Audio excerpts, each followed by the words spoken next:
everyone. I'll be refuting Megan's speech tonight. Therapeutic cloning is an issue today that has been brought up claiming to make our world a better place. Therapeutic cloning is supposedly a technique that will be used to produce cloned embryos to only create stem cells that can be used to repair damaged or defective tissue in the parent of the cells. These stems would be used to grow and replace liver or hearts and other various organs for transplants without fear of rejection. When it comes to cloning embryos, there is no guarantee or the elimination of fear or rejection. A very large percentage of cloning efforts end in failure, and the clones that do survive often have fatal or problem-causing issues in their genes. Just because a human is getting a new liver or heart doesn't make it certain that that new organ will work or not fail like the first one. One major point made in the belief that therapeutic cloning should be legalized is that it would benefit many people. One of the beliefs is rejuvenation. Dr. Richard Seed suggests that someday it will be possible to reverse the aging process because of what we know about cloning. Dr. Seed believes we can reverse heart attacks and live longer because of what we know about cloning. There are many ways to reverse the aging process and heart attacks to live longer lives that have nothing to do with the cloning process. As Americans, we're simply lazy and refuse to do what it takes to live healthy and longer lives sometimes. According to EnzymeArticles.com, there are really people who have a lifespan of up to 200 years in perfect health, and that is because these people have chosen to.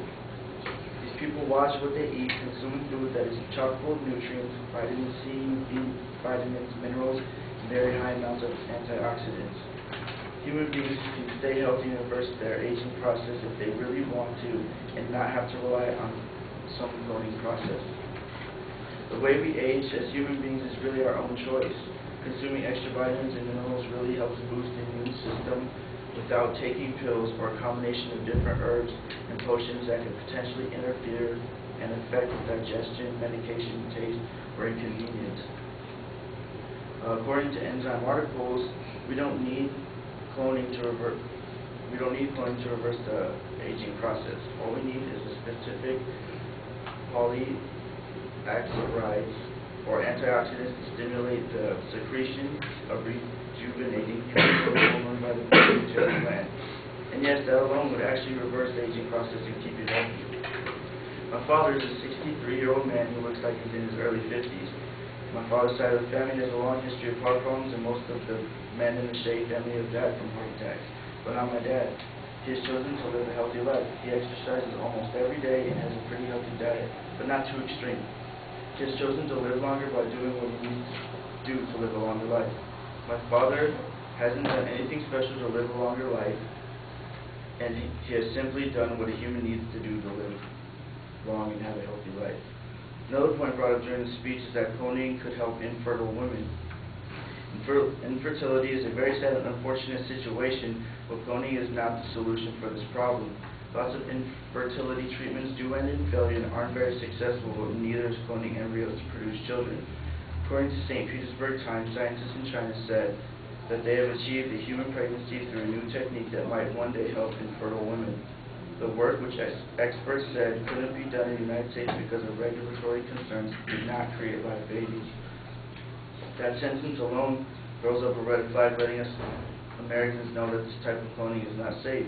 The 30-year-old Chinese woman involved in the experiment had an infertile problem. The researchers achieved pregnancy with triplets. One embryo was terminated at the request of a woman to reduce medical risk of pregnancy. The other two died at 24 and 29 weeks. This process did help the woman get pregnant, but the process did not work. The woman got pregnant with triplets, but in the end did not give birth to any of them because they all passed away. The idea of cloning embryos to help infertile couples is a very nice idea, but isn't efficient enough to solve the problem. Another major point brought up in the speech is to legalize therapeutic cloning because the hospital organ donor list is too long with people waiting for them. There's a list of given benefits that would help people waiting on the donor list, like there would be no danger of rejection because the organ's DNA would match the patient's DNA exactly.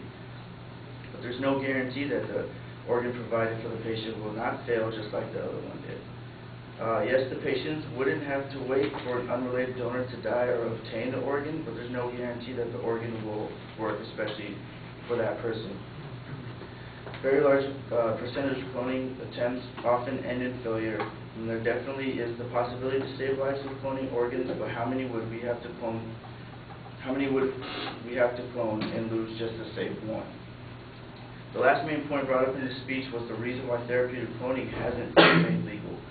There are too many ethical reasons as well as drawbacks. This point is really the reason why therapeutic cloning isn't legal. Not only is it unethical, there are too many drawbacks like a low success rate, disorders in the offspring, and expensive procedures. More than 90% of the efforts to produce a viable offspring in animals have failed.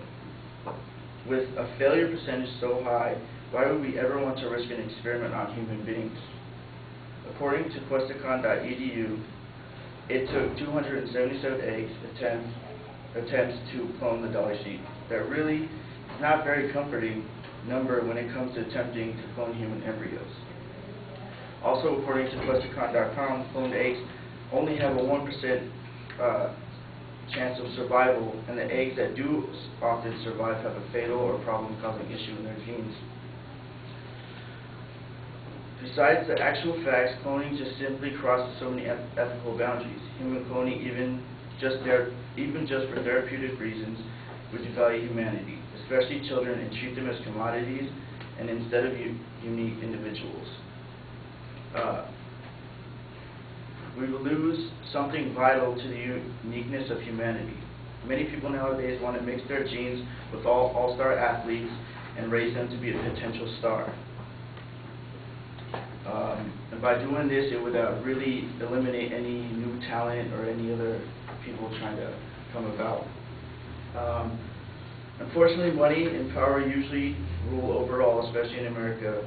And as much as therapeutic cloning sounds like the answer, and it invites so many evils into the situation. According to Buzzle.com, cloning allows man to tamper with genetics in human beings and allows reproduction as an undesirable trait. Therapeutic cloning gives man the chance of playing God, and there's really no reason or room for anyone else to be playing God.